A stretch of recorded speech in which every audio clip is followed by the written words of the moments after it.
All right, we should be good now.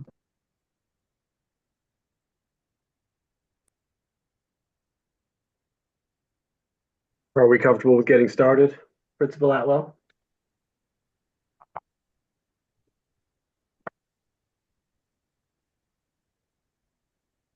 All right, guys, we're going to kick off this Go Team meeting here officially. It's 3:05 p.m. on this, the 23rd day of January 2023.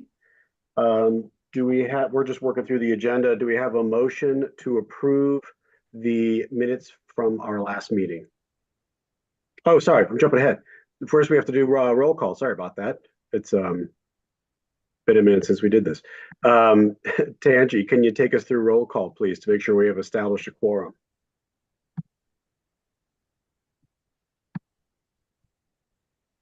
I don't think she's back, Paul. Oh, did she leave? I left for a moment too.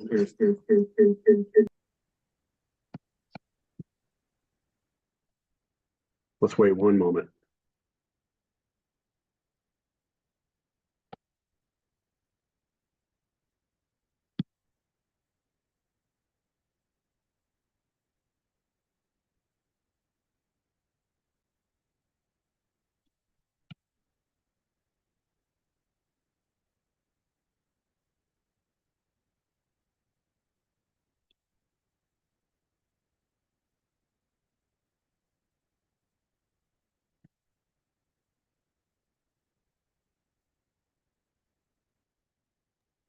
Sorry, there's two of me, but when I go to soccer, I have to use my phone. So I've got two avatars.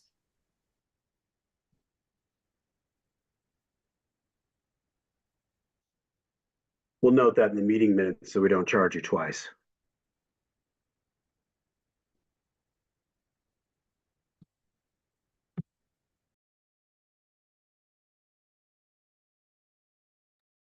Angie just texted me that her computer has forced a restart.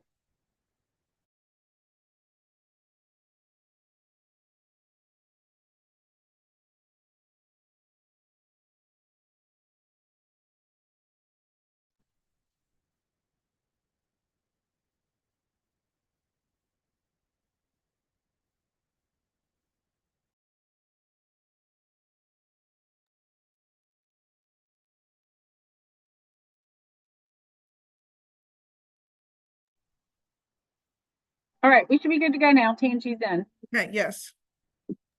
And Tangi, you should be able to share. Okay.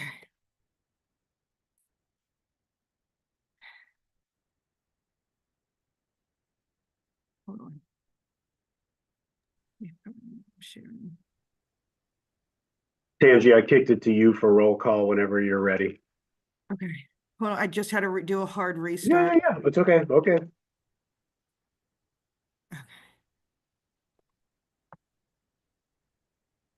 You must be on a Windows machine. I'm going between two computers and okay, I should be sharing Allison's document. Do you see it? Yes. Yep. Okay, thank you. All right, for roll call, I'm going to go down the list. Please say here. If I know you're here, I'm going to skip your name. Aid, Here. Dobish, oh, sorry, Jones, Here. Wren, Here. Pridmore, Taplet, Shoot, Pridmore's here. Couldn't unmute. okay, Pridmore's here. Taplet, Stopper's here. York's here, and Summers I saw. Okay, great.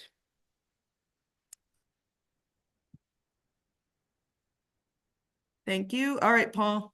So do we have enough to establish a quorum? Yes. Awesome. So we just need does anyone move to approve the meeting minutes from our last meeting? First we need to approve the agenda. Is that Sorry, the right. order we have it on our? Move to approve the agenda. Thank you, Yep. Aid. Second. Who, can you tell me who that was? Wren. Wren, got it.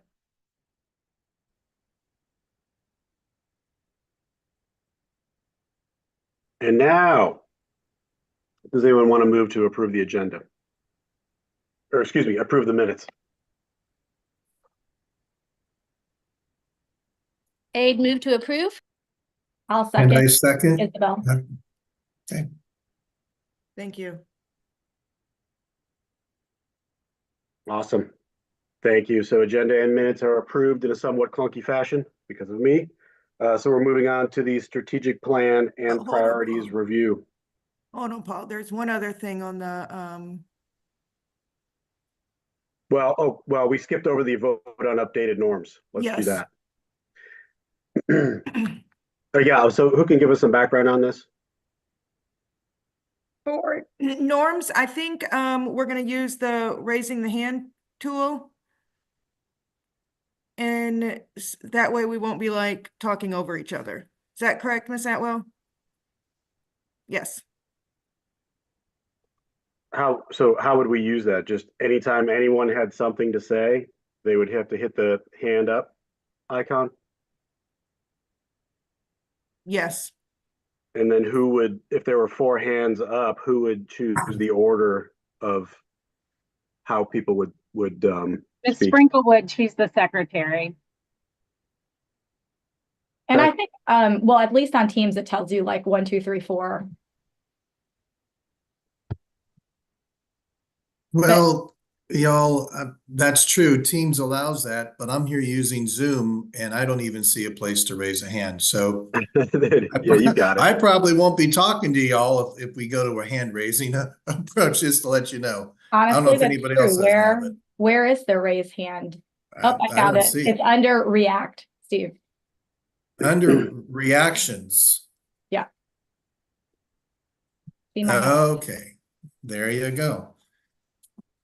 Okay, so Isabel. I haven't used Teams in years, or I haven't used Zoom for quite a I while. can move these meetings to Teams, moving forward, because I use Teams too more than I use Zoom. So I can definitely do that. That shouldn't be a problem. I just need to make sure I can live stream.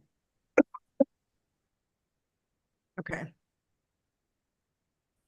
I guess my question about this proposed norm is that, has it been an issue? I wasn't on the last call, so maybe I It's missed. been an issue, and it's been an issue, like I think in every meeting, there's a lapse and everything. So I think this is just a way, it may make us even be more like efficient in the meetings to do it that way.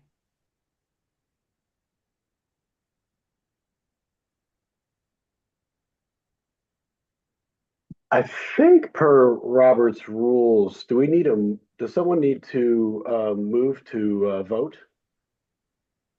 Do we need a motion? Yes. Oh, it's called for a vote. Yeah, so Steve, do you want to make a motion for a vote?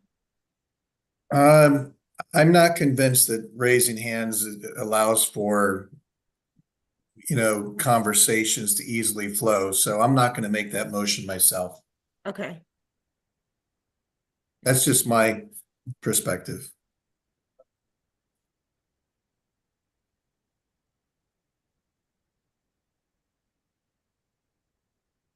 I'll make the motion to vote. Okay.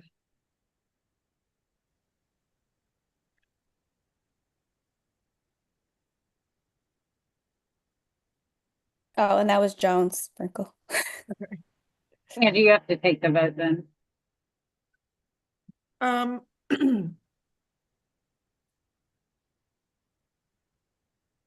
Sorry, did that need to be seconded? Yes. Is there anyone willing to second this?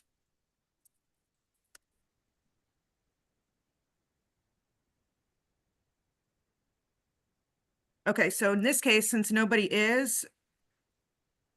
I- well, I think, I'll second. I don't know. I mean, what's like, I don't know.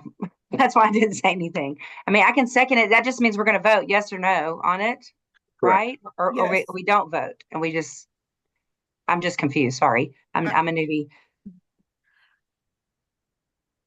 okay, Okay. so Ren, I'm just gonna count you as second, and can we get a vote for people approving to use the hand raising tool?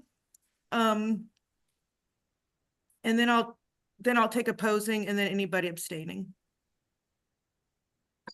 Are we opening the floor for discussion? I don't have any discussion. I'm just saying in protocol, we would open the floor for discussion before the vote, but.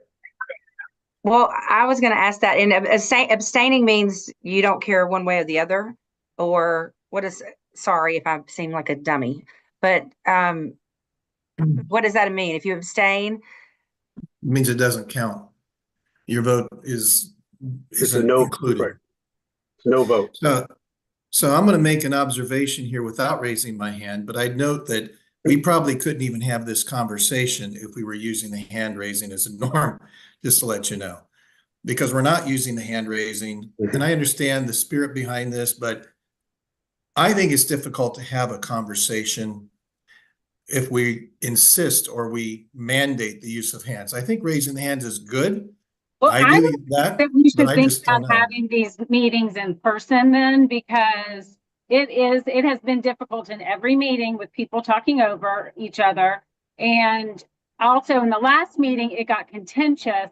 And then that outside of this meeting involved me. So I would prefer that we figure out some way to have dialogue where we listen to each other. We're not going to agree. We're going to have different opinions, but that we figure out a way that we aren't having to get into arguments or have like discussion or fights, lack of a better word, in these types of meetings. And to be fair, like, you know, I am happy to be in these meetings with you all, but I have my 70 some odd adults that I manage every day. And I also have, you know, almost 500 children. So I want to be able to go into these meetings and be able to understand that, of course, we're not going to always agree. Some of us have strong feelings about certain topics and have certain strong feelings about ideas, but I just don't want a repeat of last meeting. So that is why I propose that we try to figure something out. And the hand raising thing is one way to make sure that everybody has the floor. Ms. Sprinkle, I think this is my third year on Go Team, and there's never been an argument. And as one of the parties involved, I just must say that the argument was not because of a lack of hand raising. And I've never had anyone talk over me or watched anyone else talk over anyone else. The issue, I think, as you mentioned, was just the differing of opinions and the wrong way of going about it. And I felt disrespected. And so that's neither here nor there. I don't think as adults, we should need the hand raising function because it is difficult to have an actual conversation. So to your point, I do agree with, if we're not going to do the hand raising function, maybe making it in person. But I just don't think that that's the best option or solution. Could we try today with the hands and then table it, like do a trial? I'm ADHD, so sometimes like I'll forget, like, oh, where's the thing to raise my hand? Or could we do like a hand like this? You know, so that's me personally. I do think we need to have constructive conversations, but I hear what you're saying, Allison, too. And 100%, like I hear both sides for sure. But could we table it and try today? Well, I think we're going to change procedure. We have to vote on it. So all great ideas and discussion points. In the interest of time, do we have a second? Do we have a second motion to vote on updated norm? There was a second. Was that already? Ms. Wren, was your second standing? I know you had a kind of a confused second because you wanted to ask some more questions. I just want to make everybody happy and make it productive and easy. Well, sure. So I don't know if that's a second or not. So was that a second? Okay, yes, let's just vote. Let's vote. Okay, I'm ready.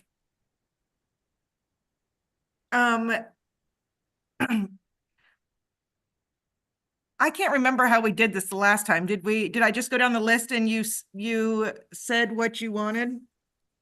I think, yes, you followed the roll call list, Okay, perfect.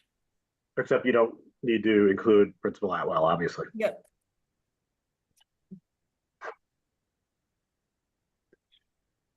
Actually, Or you actually, could if everybody use- just turns their raise your camera hand. on, yeah, that's what I'm gonna do. Okay, all in favor, please say aye or raise your hand.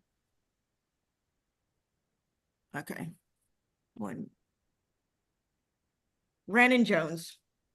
Okay. All opposing, please say nay. Nay. Or raise your hand. Nay. Okay. Any absentations?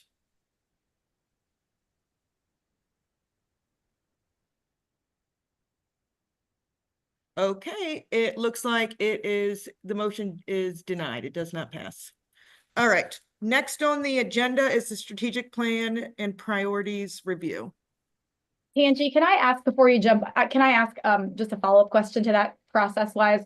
So if we decide like we have a couple more calls and it's not going well and we want to bring back the norm conversation, can we bring that back and re-vote? Like, can somebody propose it again? I guess Yes. so, right? It can be added to our agenda next week if somebody brings it up. Okay, cool. Next month, we're not having a meeting next week, y'all. Yeah. Sorry. We can't have a meeting next week, please. cannot. Is that, well, I was looking forward to it. Okay. Miss Atwell, are you ready for me to go to the next slide? I sure am. Okay. Okay, so, at our last meeting, we ranked our strategic priorities. Here they are. Number one is improve student proficiency and growth in literacy and math with attention to underperforming subgroups, maintain and support dual signature programs, maintain student class sizes as low as possible to prioritize individual student support, increase family engagement for all families, build teacher capacity with the ability to meet the diverse social and academic needs of students, enhance student SEL educational experiences, extend opportunities for outstanding staff to stay at WTJ and expand their reach through additional leadership roles, use the MTSS framework to provide support based on student needs, and enhance schools' PBIS programming. Okay, that's it.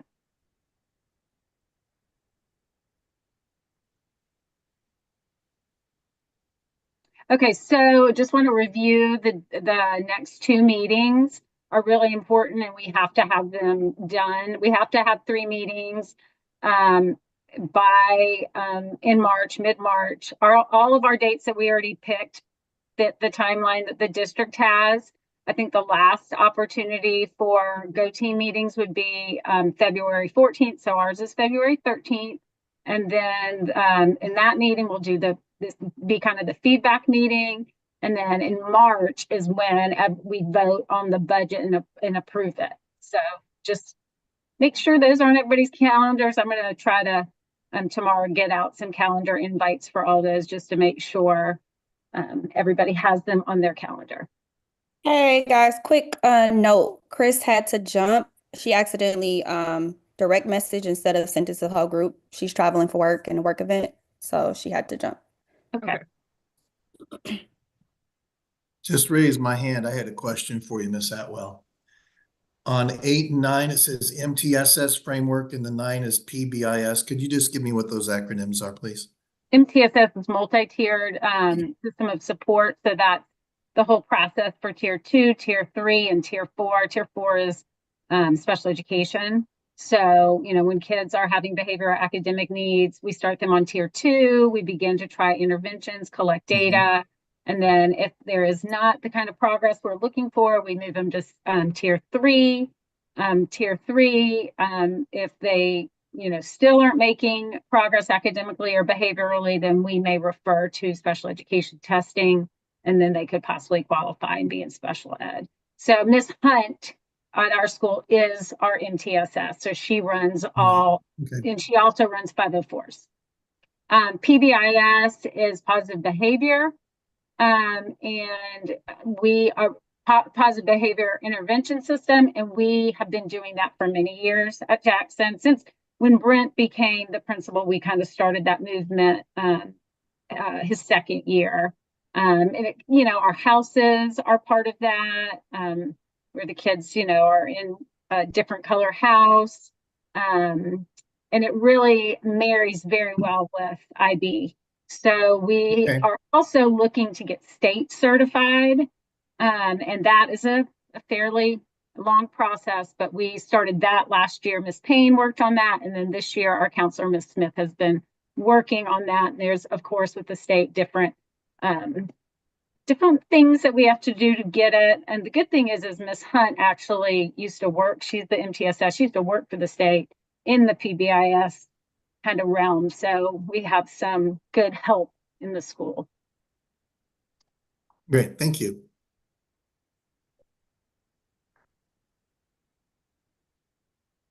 Okay, so you can see kind of the step of where we are, where it's step 3, the allocation meeting.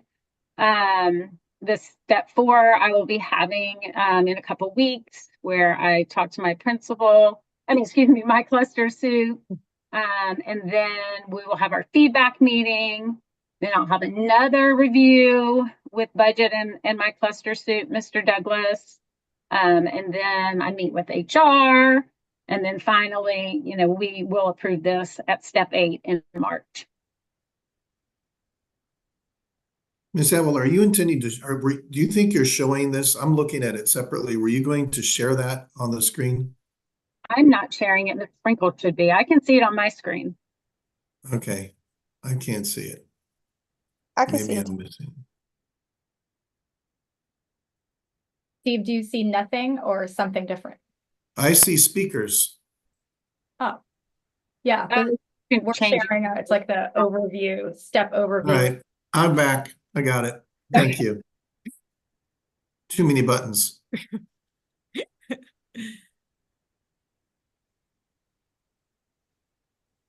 We're ready for the next slide. Oh, okay, sorry. Okay, budget development. Okay, so before I start with this, I am going to go through the budget and it kind of explain things. If you'll let me get all the way through it and then I can answer questions, I think that will be best, just because I may explain something as I go through the budget.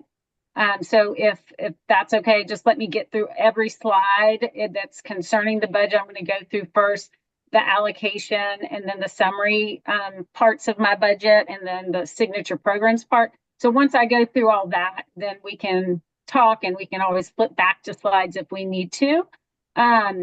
This is a, kind of like a learn part. So you're going to learn about our budget. You're going to, learn a little bit about FTE and how we earn money into our budget. So this is not the opportunity to give feedback. Like, this is more of like listen and then ask questions. And then when we come back again in February, that's where we can have like a more robust conversations about the budget and give feedback and kind of see if we can, all have some common agreements with how money is allocated.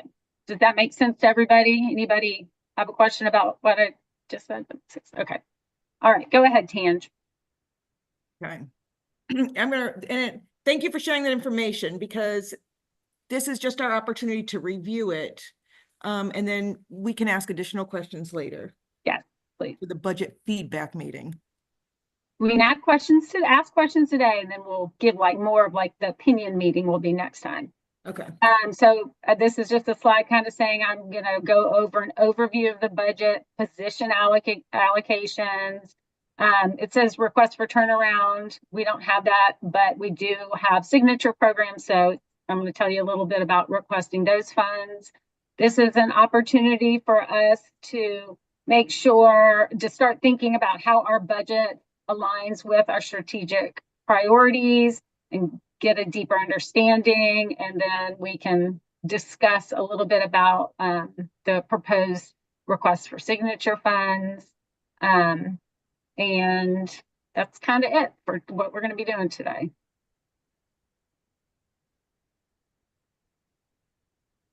Okay, this is more about the budget development process. I am responsible for designing and proposing operational changes that can raise student achievement, formulating strategies, implement and manage them at the school level, focus on day-to-day operations, serve as the expert on the school, and hire quality instructional and support personnel, and collaborate with the GO team to use school level flexibility for position allocations and signature programs. Your role as the GO team is to focus on the big picture, positions and resources, not people. Ensure that the budget is aligned to the school's mission and vision, and that resources are allocated to support key strategic priorities. And then, of course, to collaborate with me.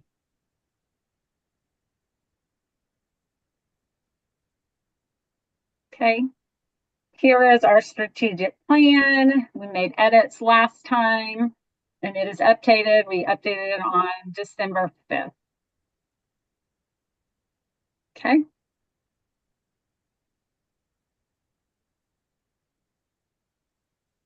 Okay, so here is a little summary.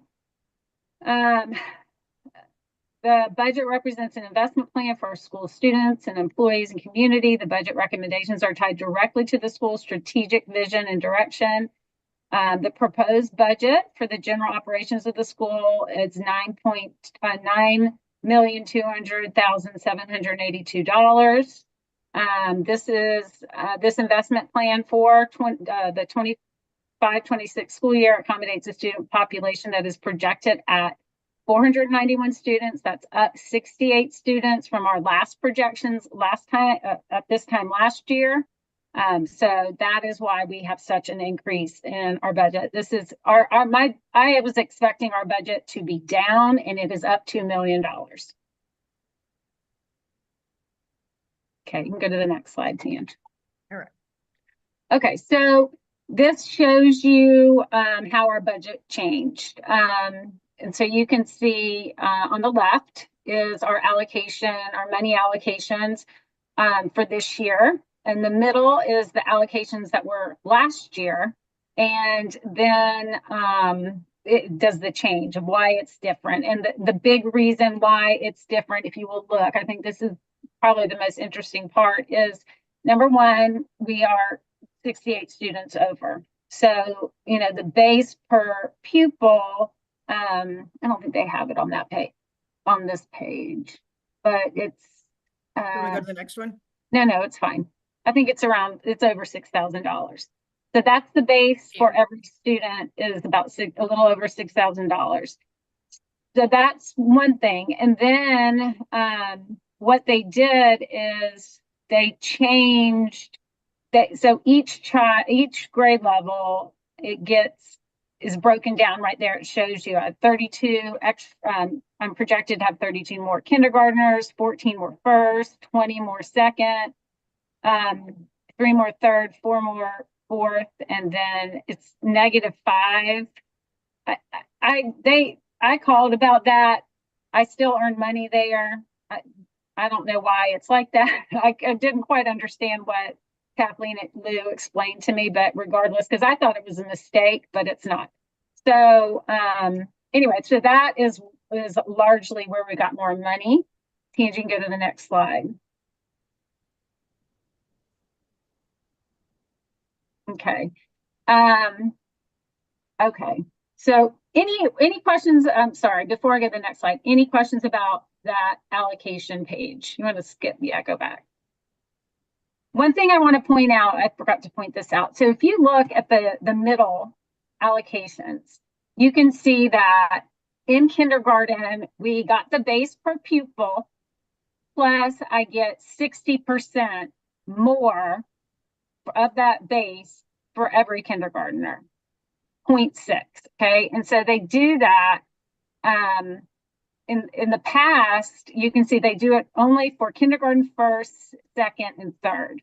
Well, what has changed this year, if you compare it to the allocations on the left, is I still get 0.60 extra for kindergarten, but now I'm getting 0.5 extra for first and 0.45 for second, third, and third. And then for fourth and fifth, I'm getting 0.4 extra. So that has had a huge impact. That has had a huge impact on our budget. And that's added additional funds. Do you mind explaining, like, just curious as to why that is? Why don't they just raise the base rather than? Okay, so I guess I should explain this. So I don't know why the state does it that way. I don't know why they do that. As you can see, 7th and 8th graders don't get anything additional because it has them all on there. They do that for elementary school and elementary students. I really don't have that answer for you. But it works in our favor that they do that. And in the reason why we're seeing it like this is they changed the way that they are funding us. Like, there's different options for the school system of how they fund. And so with this new funding model, they're giving us what we earn. So in the past, they allocated money differently. And this year, it has really worked in our favor to be an SSF model for budgets. Worked because not everybody's budget is up. Some people's are down quite a bit. So we are fortunate. All right, next slide, Tangi.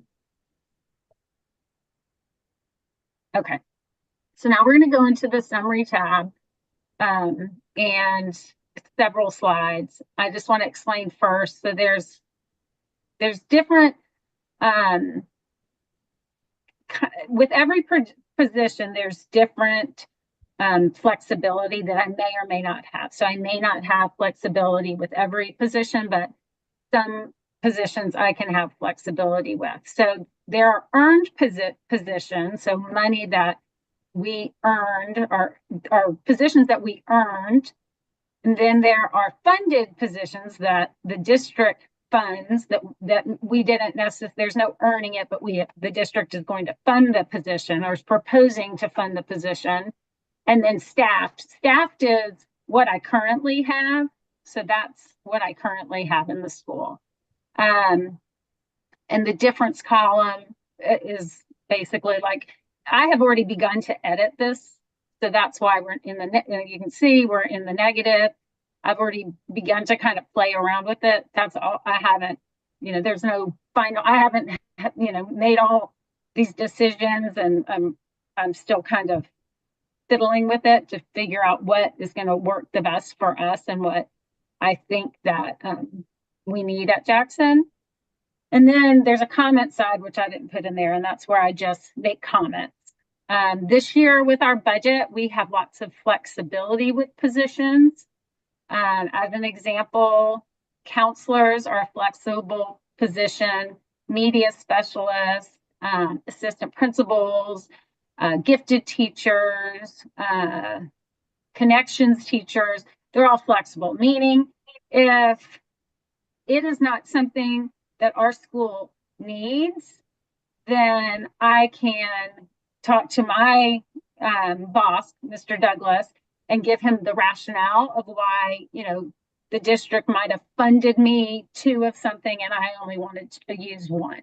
So that is in the past, we have had budgets like this many years ago, but over the last few years, they had changed where we didn't have as much flexibility, but now they've given that flexibility back. And that, that comes down from Dr. Johnson. He feels like we should have that flexibility because every school is not the same.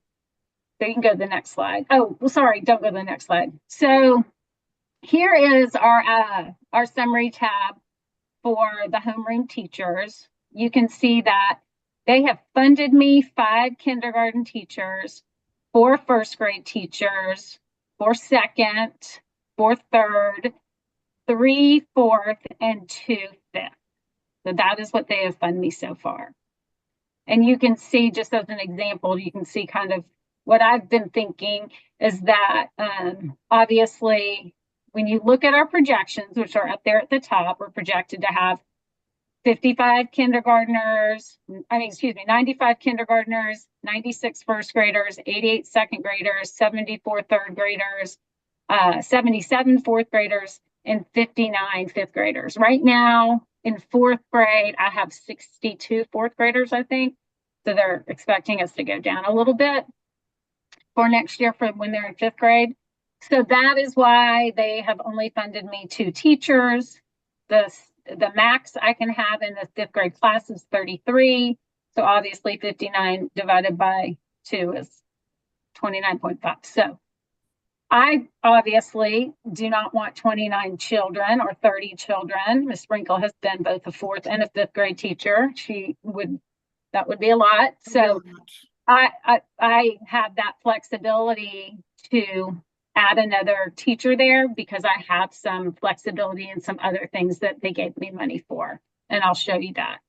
So, and then the same like with first grade, we are projected to have 96 first graders.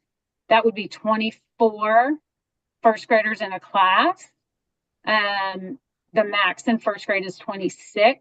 So I would prefer to reduce the class size by adding another first grade teacher and have the classes be more like 18, 19. And we could have an influx. We could have children leave. But right now, looking at who's applying to private schools, I feel comfortable adding another first grade teacher. Okay, so next tab.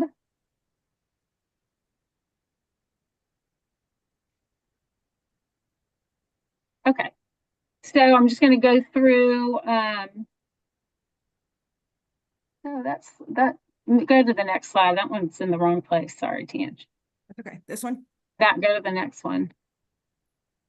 Okay, here we go. Go to the next slide. Those slides kind of got messed up. Okay, so after homeroom teachers, we have art, music, PE, and world language. They funded me 1.2 of all of those.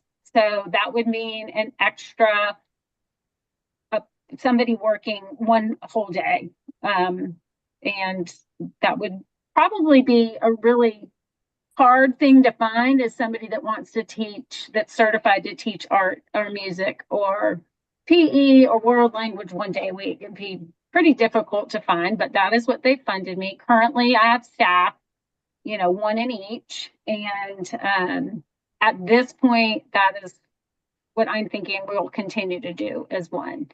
Gifted, we have funds for 2.5.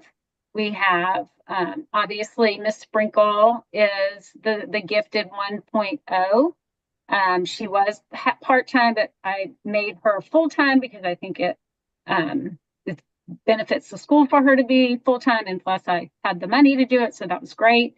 So the plan is to keep 1 gifted teacher.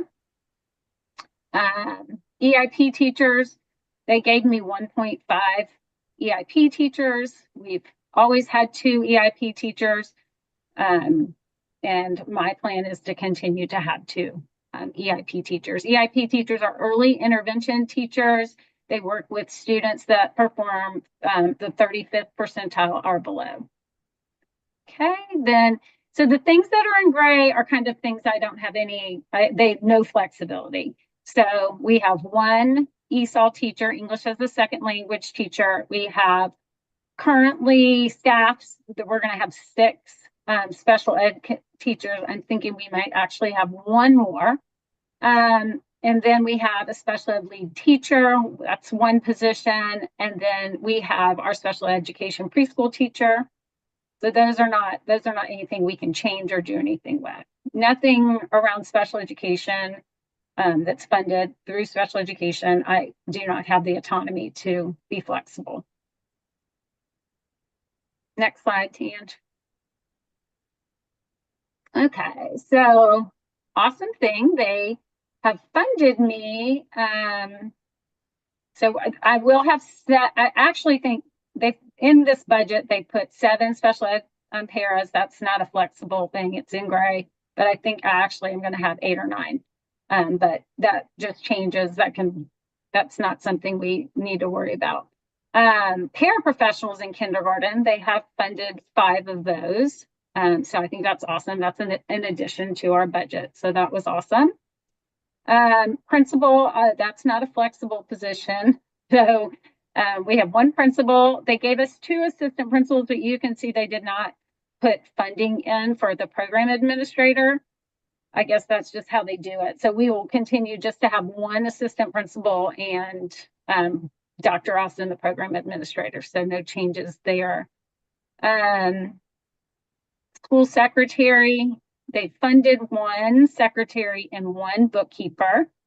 We currently have 2 secretaries, and we will continue that. It's really a title change if we were to move one of them to that. And then, so they funded me 1 clerk, which a school clerk is pretty common. It's usually the person that sits in the front, checks kids in and out, answer the phone. We've had them in the past. We have not had, obviously didn't have the funds to maintain that. However, they have funded me for 1. And my thought was to actually have 2 next year, 1 for each campus. This allows Ms. Moyer and Ms. V to be able to actually, do their jobs without having to multitask and answer the phone and talk to parents and all of those things at the same time. So I think it would be beneficial. Next slide. Okay, so then we have counselor. They funded us 2 counselors. I've been at Jackson 10 years. We've either not had a counselor or we've had 1. Even back when we had 800 students, my first year we were at 1. So my thought was to continue to 1, and that's what's in my budget. So that's what's come out of my budget so far is just 1. Then readers are leaders coach. That position earned 1, and we funded 1. Media specialist, they funded us 2. We've had 1. The plan is to continue to have 1. Dr. C. And then I have a LPN and an RN. Those are both funded and earned. And then I have our signature programs. So they did not give us money for signature programs. That's at the 0, but we have 2. We have an IB coordinator and a STEM coach. So staffed is 2, and that should be what we plan to continue. Next. Yep. All right, what's this? Okay. World language teacher. They didn't have us funded above for a world language teacher. A signature program world language teachers. We obviously have 1. So we have 1 staffed and 1 will come out of the 9 million. We have 1 social. We earned a social worker and we are staffed a social worker. SST interventionist, that's the person that runs the MTSS process. They did not staff us 1, and we did not earn 1, but it is a flexible position. And so we have 1 and we will continue to have 1. Let's see. Sorry, what is that? Sorry, what's SST? Remember when I explained the multi-tiered system of support? That's yes. She runs all that. Yeah. Okay. And then obviously you think we needed, so we always had 1 social worker. Let's just go down all the way through and then we'll do questions. Yeah. Sounds good. Yeah. And then these are other staff positions from the district: custodians, the school psychologist, the school resource officer is on here. Each campus will have 1 of those next year. And then our site managers, we have 1 at each campus. Okay, next slide. This is all another kind of special ed area. No flexibility there for us as a Go team or for me as a principal. This is what we've earned. This is what we have because we have 2 special education parapros. And then this is actually our paras for our pre-Ks, our state funded pre-K. So we have 2 paras and we have 2 teachers in that. no flexibility in those. Okay, that was all of the budget. And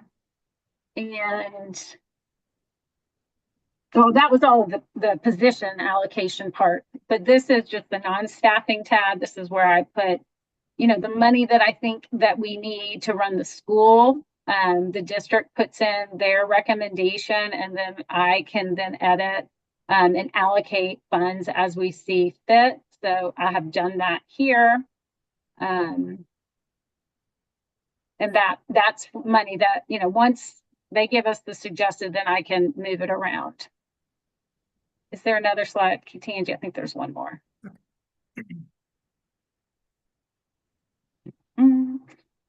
This is, yeah, stipends, subs. Subs is one of the things I couldn't edit this tab in the substitutes, but I actually probably need to put more money into the sub line. By first quarter, we had already spent like $35,000 on subs. So I need to kind of look at how we do this year. The past several years, the district has given us 2 in-person subs every single day, like building subs. So they come, you know, they're there every day. They are not going to do that moving forward. So I will probably need to increase that sub line, but I need to sit down and look at how much we've spent so far.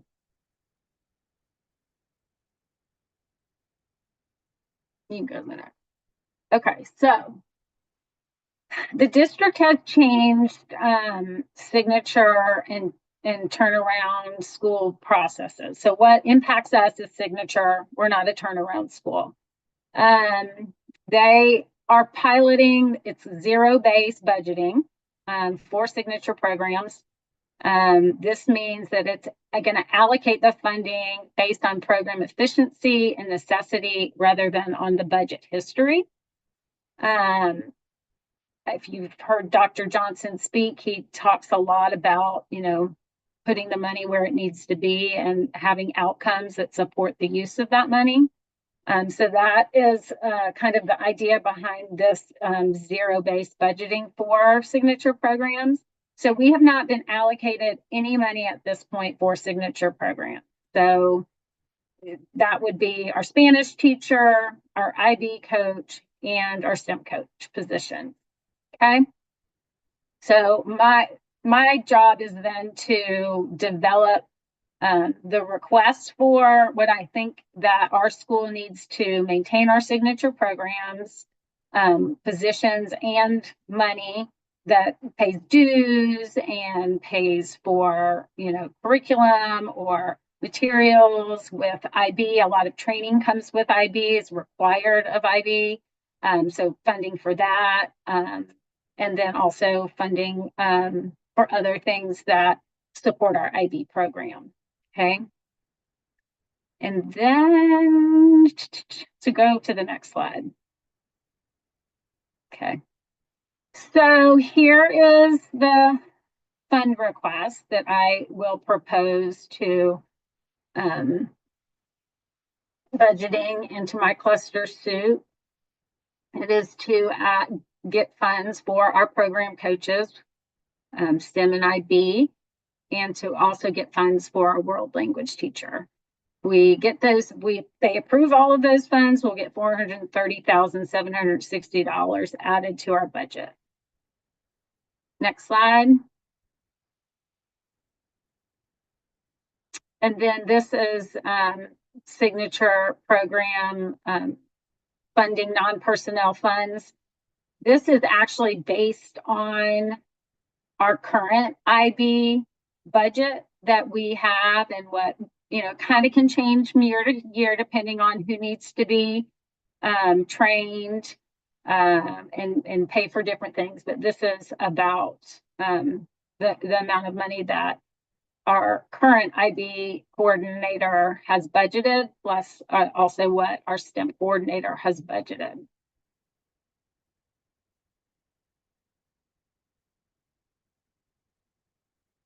All right, any questions? I had that. I was just asking about the second social worker, which I know is new. Is that driven by need, or is that just, We is that, have I mean, is that kind of like sign of the times now, where in addition, like, just like we need an SRO now, or at least we're getting one from the district? Is that just kind of a sign of the times? We only were funded one, we earned one social worker. And we have one currently. We're not adding an additional social worker. Oh, okay. They funded us 2 counselors. So the state, like for every 450 kids, you're supposed to have one counselor. So next year we're not quite at 500. So for me personally, I would, because a counselor is flexible, I would not propose having 2 counselors. I would use that fund for another first grade teacher. Got it. Right. Okay. Yep. Any other questions? Yeah, go ahead, Natalie. And if I'm out of line, because I know we have our buckets, but 3 questions. Pre-IB, we had a really robust gifted program, and considering it's one of our priorities in the school initiative going forward, we had up to 4. We had, like 2 full-time and 2 part-time gifted teachers. And Tangi is amazing and wonderful. It's a lot to have 5 grades. I mean, potentially kindergarten, like 5.5 grades with one person is just so much. And I'd like to see, we do have that budget. You have 2.5 people allocated. Can we have somebody else, at least part-time, if not somebody to help her out? Because so we had a different model then. We had the pull-out resource model. We no longer have that model. We use the cluster model. We spent tens of thousands of dollars getting our entire staff certified. We have all right now but 2 homeroom teachers that are not certified, and they are going to be certified. Our IB coach is certified, our STEM coach is getting certified, our media specialist is certified. I mean, we have a building full of certified gifted teachers. I do agree with you that the program can be, there are ways that we need to engage our high achieving and gifted students. And I think that with Ms. Sprinkle and the plan that she and I have talked about and collaborated on, and that she is collaborating on with our STEM coordinator and IB coordinator and the media specialist and all of our teachers, I think there's going to be a shift, and it's going to be, I think your parents are going to be happier as we move through this year and into next year. And there isn't a need for it because we're not pull-out resource. Is that dictated by the IB thing that we can't be a pullout, or I thought we were going to sort of start moving potentially that way? Because honestly, it's wonderful everyone's certified, that is fantastic. But I think in reality, like the day-to-day practice of managing a full classroom, so it doesn't end up being just an extra worksheet or an extra problem set for those kids, that this project-based learning was so impactful for them. They could really learn stuff by having sort of like a dedicated space to work on a project. So is that dictated by the IB stuff you can't pull out, or is that nothing is dictated? It's just a choice that we made as a school. At one point, IB did not like that resource model, but as a school, that cluster model is what we've chosen to use. And that's like a done deal, or is so if we change models, we may not continue to earn 2.5. We also earn more money for the cluster model. So that then impacts. So the idea when we did that is we met with IB at the time and gifted in APS, and you earn more money for a cluster. And the idea was the additional position, the FTE you might earn, we are then going to use those funds to reduce class sizes. Okay, and then the other 2 things I had a question about would be nice to see, just gonna throw my 2 cents in, for the custodians to give them a bump up. And then also, what does the site coordinator do? What do you mean a bump up? I don't know what that means. Oh, the pay was 62, it seems low. Oh, well, that's including their benefits. what the district does for everybody's pay is they kind of create an average, and then that includes your benefits and everything. So I'm not in, obviously, how much anybody earns is on a Sure. scale, not anything that is my my bucket. Gotcha. Yeah. I know Mr. Fowler's been there like quite a while, but anyway, and then the site coordinator. We have Mr. Moody is at primary, and then we have Mr. Miller at main campus. There are facilities managers. So when the AC goes out, when things need to be fixed, they're kind of they fix it or they figure out who needs to come and fix it.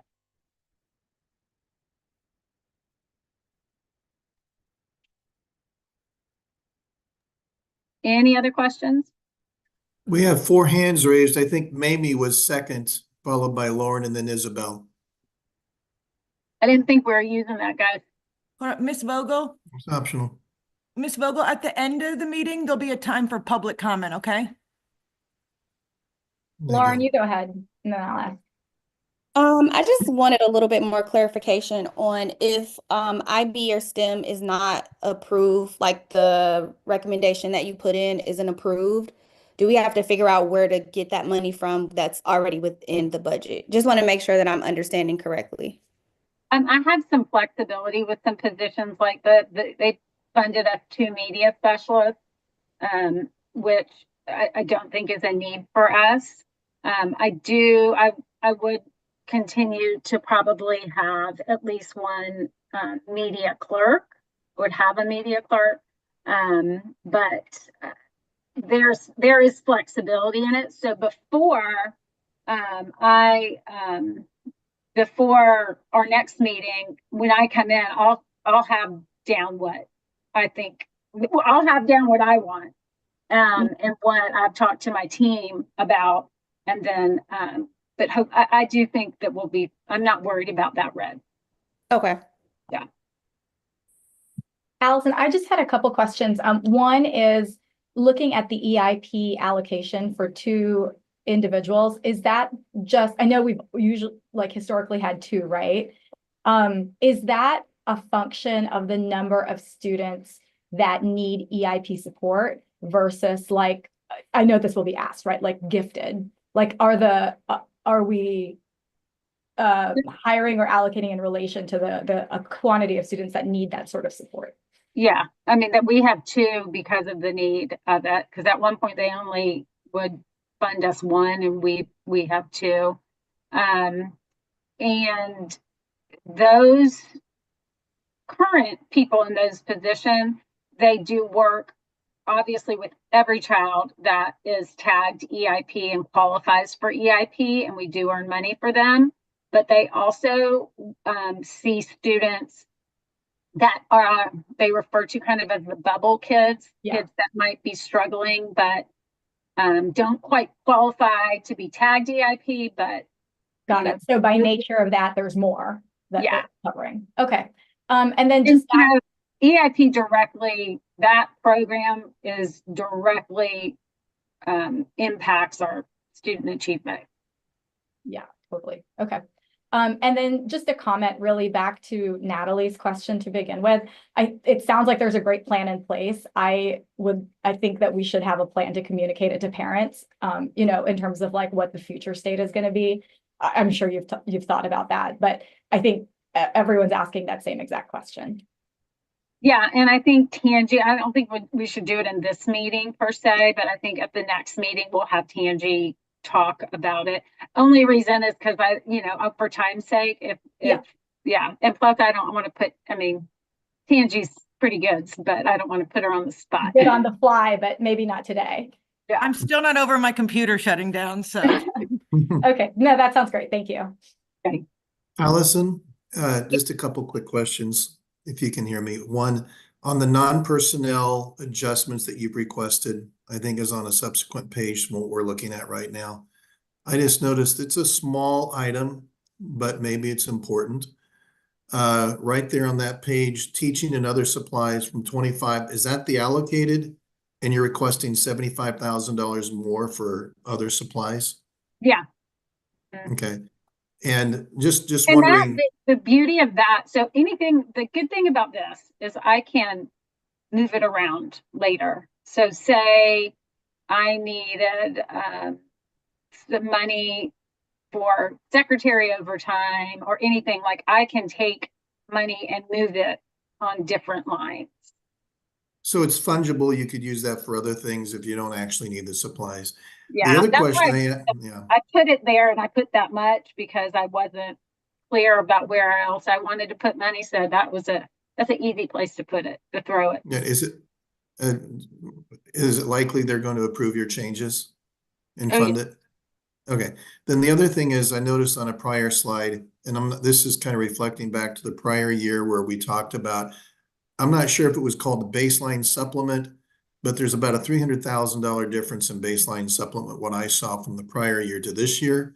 yeah. And Mr. McBride had talked to us about how there was a money that was held back until there was actual figures. Is that the baseline supplement that's in place? No, Because so it seems, yeah, go ahead. if we go, so right now what they've held back for me is $110,608. So that is on Candy, that's on the non-staffing. So it's a couple slides down.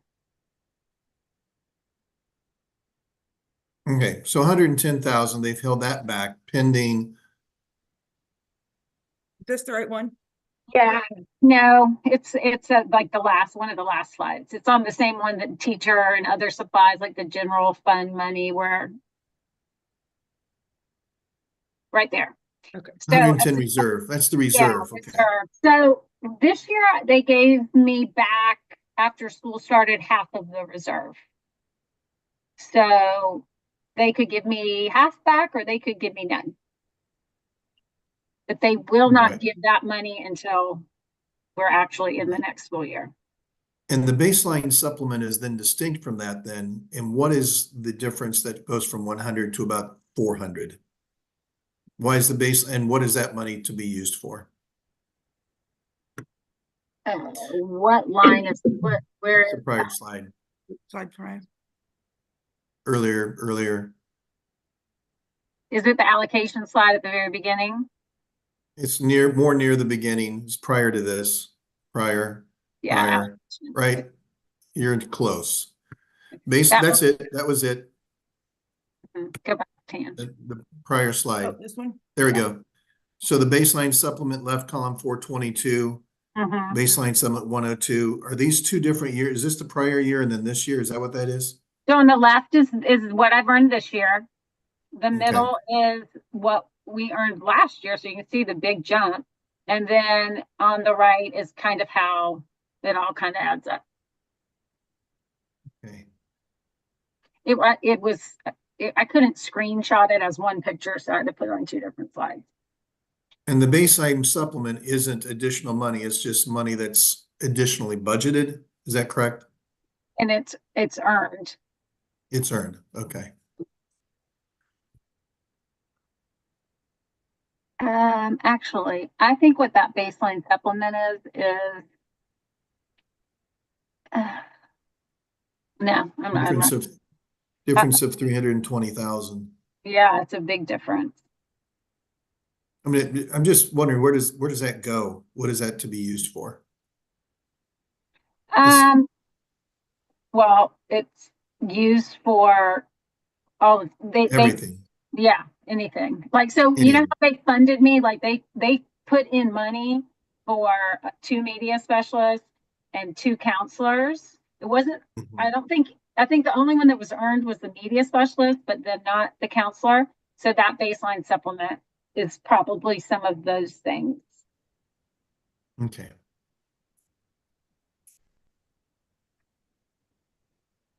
I mean, I was shocked when I opened this budget, to be quite honest with you. But what I've been told is they're not going to be this high next year. So, you know, that is kind of one of those things, but I wasn't expecting our budget to be up. But, you know, obviously, like if they project us to have a lower enrollment, that can impact our budget next year. So.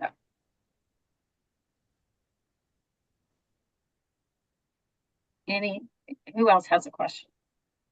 Are these, are we at maximum capacity, so we're not taking transfers from other schools, or does this include transfers from other schools? Like the No, numbers?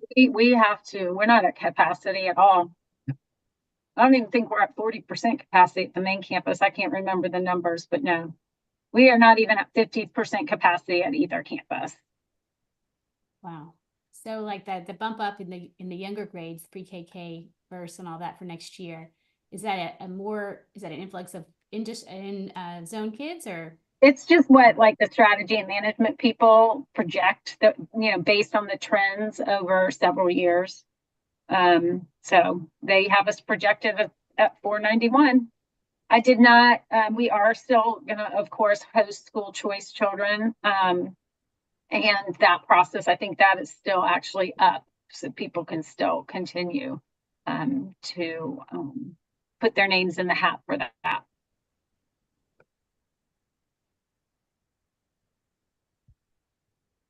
Anybody?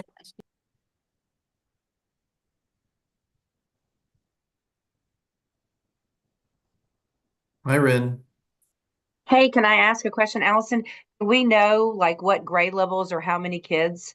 Because I know like sometimes it's like, well, we don't have any room for kindergarten, but we do have room for first grade. Like, do we know any of those like statistics on the school choice children? I mean, what do you mean? I don't know. I mean, like, like before, it's like I feel like it's even used to be on the website. Like Jackson will have room for kindergarten, but not any first grade. So I put that in. So I submit, you know, what I think we can take. And then Mr. Douglas signs off on it. And then that's how the student placement then does the lottery, and they fill that. And then sometimes they'll call me and they'll say, they've already contacted me and they will say, we only had, you know, 12 first graders for school choice, and you said you would take 10, you know, will you take the other two too? So things like that can happen. But, you know, obviously I would not, you don't generally put absorbent amount of numbers in there. You put, you know, 5, 10 maybe, because obviously you have to have the staff to take those students, and my budget is based on their projections right now. So you know, and isn't it based on what neighborhood kids we get too, right? Because if we have more of the end zone, projections are kind of based on all of it. Like school choice kids are factored into that because they're looking at our patterns over time to make the projection. So they're looking at all the kids that live in zone and kids that are school choice. So that's all factored in. Okay. Thanks. Yep. Okay. Yep. Allison, I have a follow-up question about that. What happens if, just theoretically, right? Like we obviously have a plan including school choice kids, and then we get like a random influx of kindergartners that decide to come to Jackson. And then we like are over the numbers in classroom sizes. Like what happens then? So I don't anticipate that happening at all, but you know, what happens is kind of like what happened in fourth grade this year, because we had had such an influx of students from K through 5, that I earned enough money to have another teacher. So, I will, after they do, like these teachers know that are on this call, we do a 10-day count, 15-day count, and it's about who's present, who's in their seat, and then during August I get an email that says you have earned, you know, $80,000 more, and so that time, if I were to have a class that was like a grade level that was just too full, then I can possibly, depending on how much money I have, like in my budget that I put like in a different line that I could maybe move, I might be able to purchase another teacher after the school year starts. So the budget's not elastic to, oh, sorry, Isabel. Oh, I was just saying, got it. Makes sense. Yeah, it's kind of a good problem and a bad problem, because obviously hiring after school starts and splitting classes is never ideal, but it's a good problem for us because we've been under enrollment for so long. Go ahead, Natalie, sorry.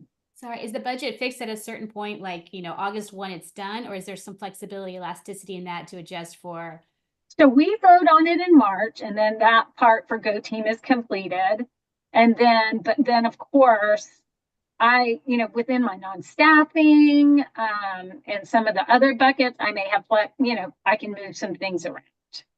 Sorry, I'm sorry, I mean from the district, if we do have some more, We school earn more choice money. kids coming in, will they give us additional funding if we have more Yeah. heads in the classroom? Okay, so that's But kind that of what I'm happens doing. after the 15-day count. Gotcha. That happens after the 15-day count. That doesn't, if I tried to, we've done that before where Brent and I were like, but we know we have 10 more kindergartners, and they're like, once the budget's kind of set, projected, you won't earn that money until after school starts and they do the count.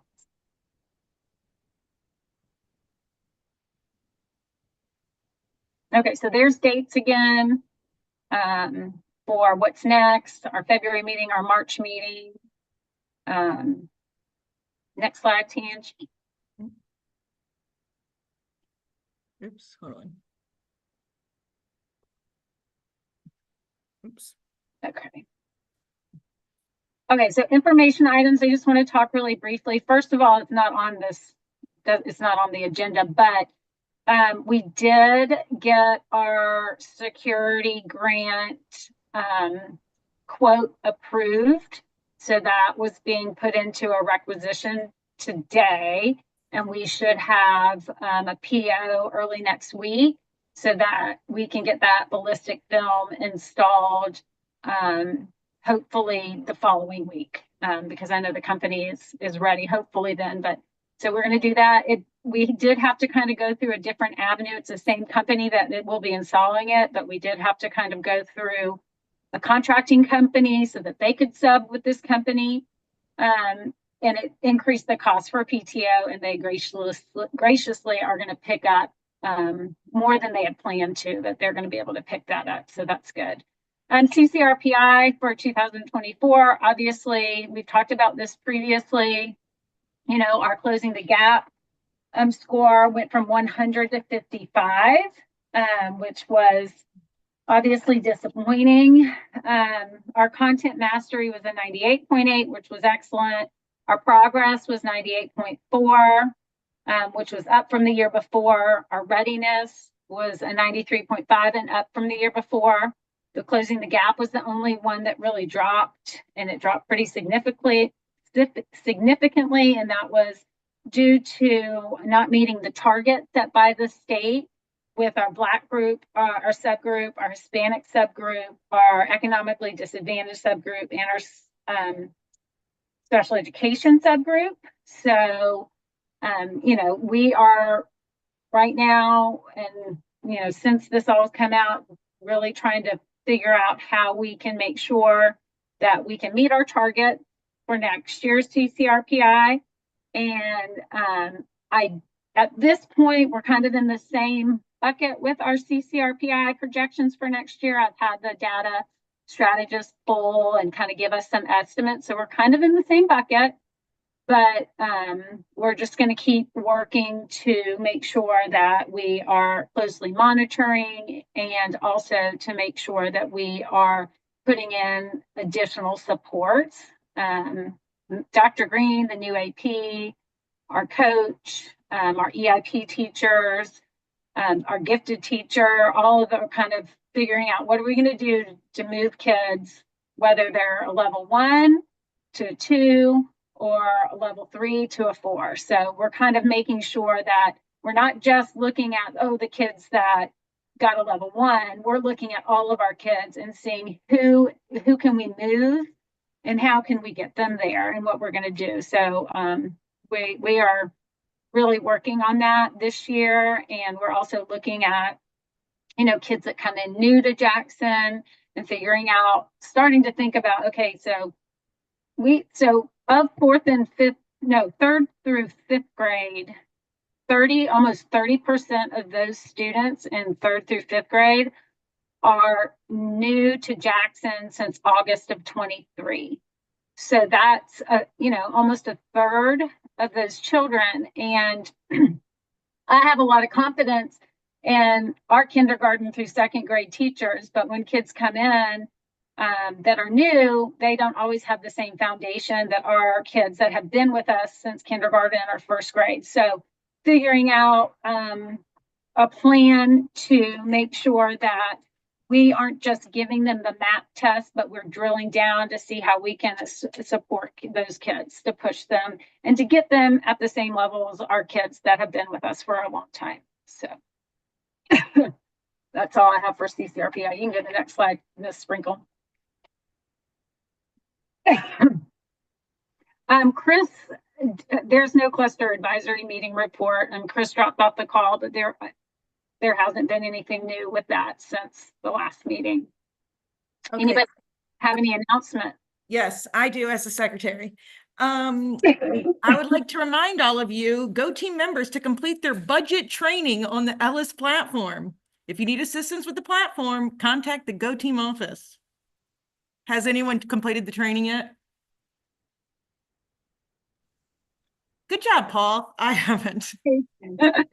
Okay. They sent that to us over the summer. Was that like prerequisite for being on the Go Team? I think it was, wasn't it? I thought I completed it. I don't know. This is Something they've saying, been emailing like crazy about.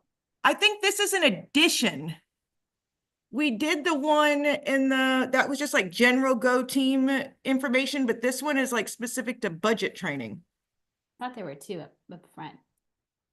So look for the email, folks.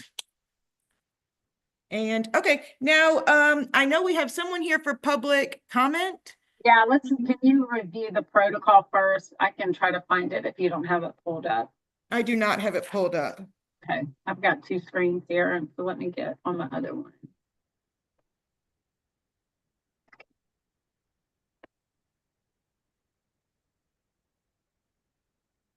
And thank you, Ms. Vogel, for coming.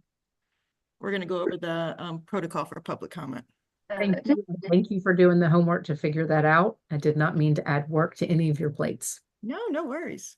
Okay, so can I share? Angie, I'm going to share. Okay. Yeah. Can you? Let's see.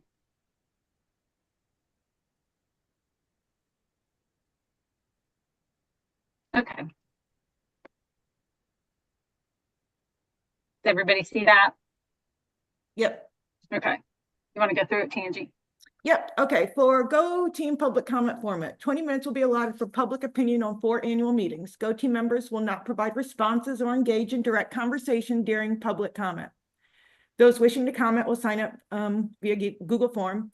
Each speaker will be limited to 2 minutes. There will be a timekeeper. There will be a written follow-up to comments, questions addressed, and it will be published as an addendum to the minutes. Community members may contact a Go Team member with questions or concerns. And thank you. Okay, Ms. Vogel. Thank y'all for having me, and thank you for doing that extra work. My comment, and thank you for this. I don't know if this is the appropriate forum. I think that it might be a good beginning, but wanted to begin to navigate the process. My child is a kindergartner, so we are new to the process and learning it all. There is a cohort of parents that we have been all in communication since the wonderful meeting that Tangi hosted in the fall about GATE, about accelerated and decelerated needs. And so we have been in various forms of communication about wanting to make sure that there was additional opportunity and funding for GATE programming. And so my comment today is to sort of get more clarity and advocate around additional headcount and FTE. I appreciate the contextual learning around the cluster model funding and definitely want to make sure that all of the students in Jackson and all of the wonderful professionals get all of the resourcing that they need, and also explore how to get that funding and how to get that head count or head counts. And I'm happy to do my homework and happy to be directed to understanding performative differences around cluster gifted versus pull-out gifted.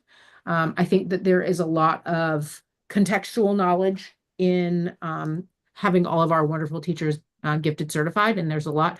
But to Natalie's point earlier, to have one teacher have to do accelerated, decelerated, and manage day-to-day classroom operations is a lot. And so besides the academic, there's a lot of social emotional around pull-out method, pros and cons. And so this cohort and myself is curious on what it will take to make sure that we get additional GATE funded teachers. I've already been in contact with Georgia Tech about additional Yes. resourcing. Oh, Time. sorry, that was 2 minutes. Thank you. That was 2 minutes. Thank you. Sorry, and thank you. We appreciate you. Is there anyone else here for public comment? No? Okay. Paul, anything else? We've reached the end of the agenda. The only thing I was going to bring up, just a quick look ahead. So if we need to vote before the 14th on the draft budget, correct? Our GO team meeting is scheduled for the 13th, so we have no room for error there. Is there anyone that thinks they might not be able to make that GO team meeting on the 13th? So good. Okay, so we're anticipating a quorum at this time. So good. Just trying to make sure we didn't have any issues and run up against that deadline. Okay. Perfect. Man, we did a good job. Yes. We did do 90 minutes. Congratulations, team. That was excellent. Thank you for the leadership there. Can I have a motion to adjourn? Seconded, Isabel. Who said first? I'll first. Okay. I'll second as well. Thank you. That's either I'm just one. I'm trying to take my notes. Okay. Anything else? We'll see you all on the 13th. Thank you, Okay. guys. I'll note the time at 4:27.